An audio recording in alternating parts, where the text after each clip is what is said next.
We acknowledge that we are on the traditional territory of the Anishinaabe, Haudenosaunee, and Neutral nations.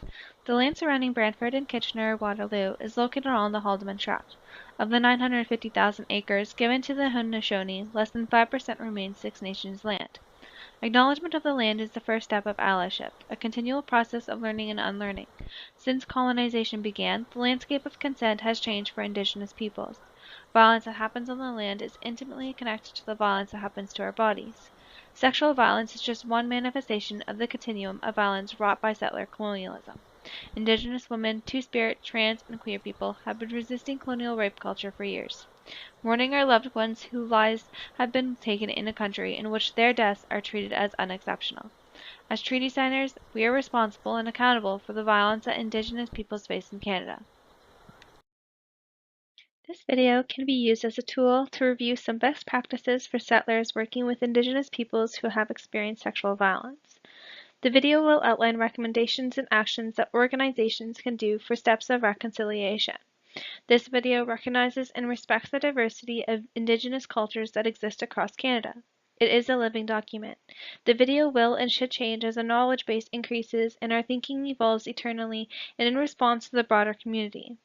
We also do not see the recommendations as a mere checklist. Rather, this is an opportunity to reflect on organization structures, services, communities, and projects.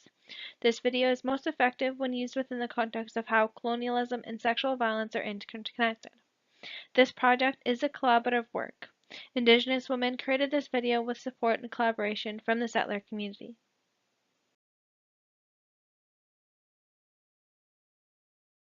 Ending sexual violence is related directly to the healing that needs to be done as a result of colonization.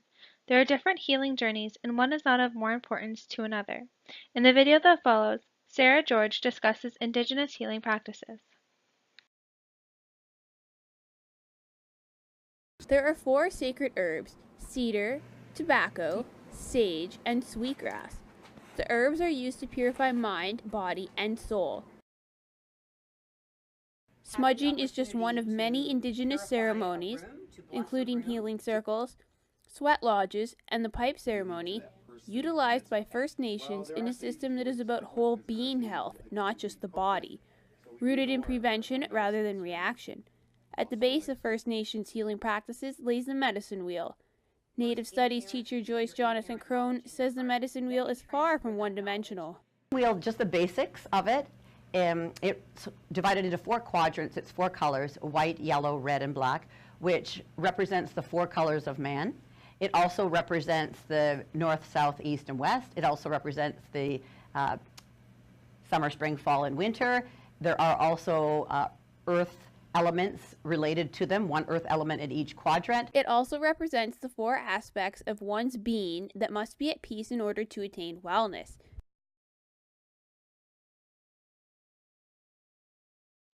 Now that there has been a foundation for understanding Indigenous healing, I will move to the various recommendations and applications for organizations. Learn and unlearn. It is important to begin this journey starting with an open mind, and to be willing to not only learn new ways of knowing and being, but also accept that there is need to unlearn ways of knowing and being. Start to question the history we know. Who is represented? Who are the authors? Be open to research. Continue to expand what you know now and what you would like to find out. Learn about oppression and privilege, about the history of colonization, about Indigenous peoples and cultures, about the land you live on. Learn to listen.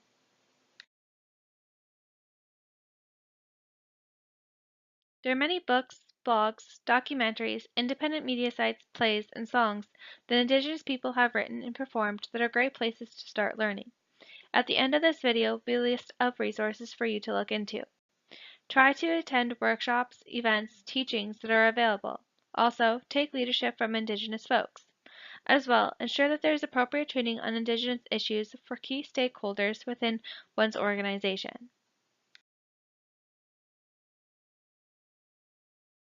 Take the time to at least read the Truth and Reconciliation of Canada's Calls to Action. The TRC is a 6-volume document that captures the genocide that Indigenous peoples endured in Canada since the first European settlers arrived on Turtle Island. The TRC believes what is needed for Canada's reconciliation, an ongoing process of establishing and maintaining respectful relationships. The TRC created 94 calls to action that will guide reconciliation efforts across Canada. Organizations must adopt the TRC calls to action from an understanding that not all Indigenous peoples feel the same about reconciliation. Some believe reconciliation is simply another tool of the colonial state to appease Indigenous interests. Here are a few examples of calls to action that most relate to the violence against women sector. Sections within child welfare, health, justice, training, and commemoration. A land acknowledgement is a formal statement that recognizes the unique and enduring relationship that exists between Indigenous peoples and their traditional territories. It is important to understand the long-standing history that has brought you to reside on the land and to seek to understand your place within that history. Land acknowledgements do not exist in a past tense or historical context. Colonialism is a current and ongoing process, and we need to build our mindfulness of our present participation. Territorial acknowledgement should be made at the start of all Board of Directors meetings, as well as at all public meetings held at one's organization or sponsored by one's organization in the community.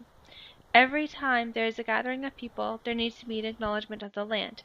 This is your responsibility as a settler. Try to practice writing your own territorial/land acknowledgement. This should not be the responsibility of Indigenous peoples.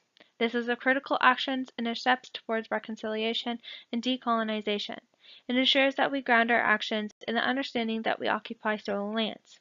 Remember, a land acknowledgement is not something you just do before an event. Rather, it is a reflection process in which you build mindfulness and intention walking into whatever gathering you are having. It should be rooted into whose land you are honored to stand on.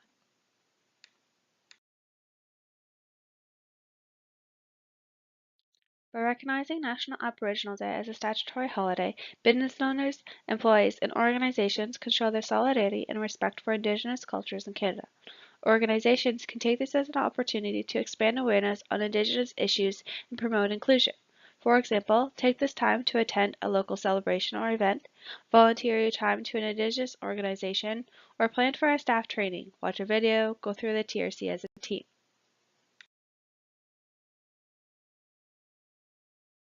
Can your organization be a safer place for Indigenous peoples? Organizations should ensure there is an Indigenous representation and physical presence within each place.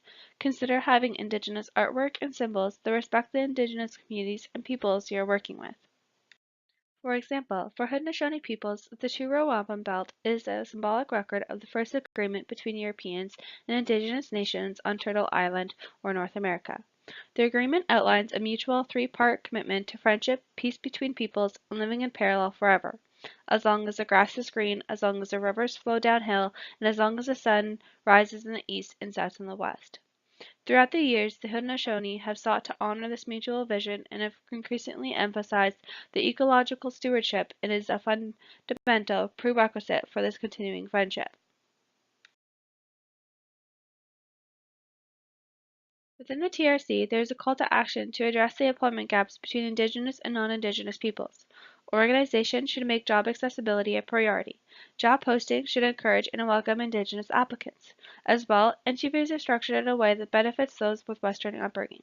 Acknowledge this and try to be malleable in ways that accommodates Indigenous peoples, yet allows interviews to access skills and knowledge. As a settler organization, it is important to develop meaningful relationships with Indigenous folks, communities, and organizations. It is not okay to only reach out to Indigenous folks when you need support for your organization. All relationships should be based on reciprocity.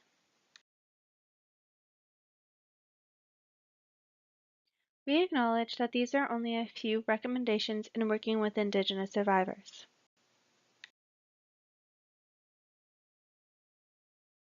I hope from this video you'd be able to take away that our healing is not linear. Our trauma is connected to colonization. Everyone has different experiences based on community, clan, nation, and family history. And it is not our responsibility to teach settlers. You need to continue learning and seek opportunities to educate yourself on our histories and present realities.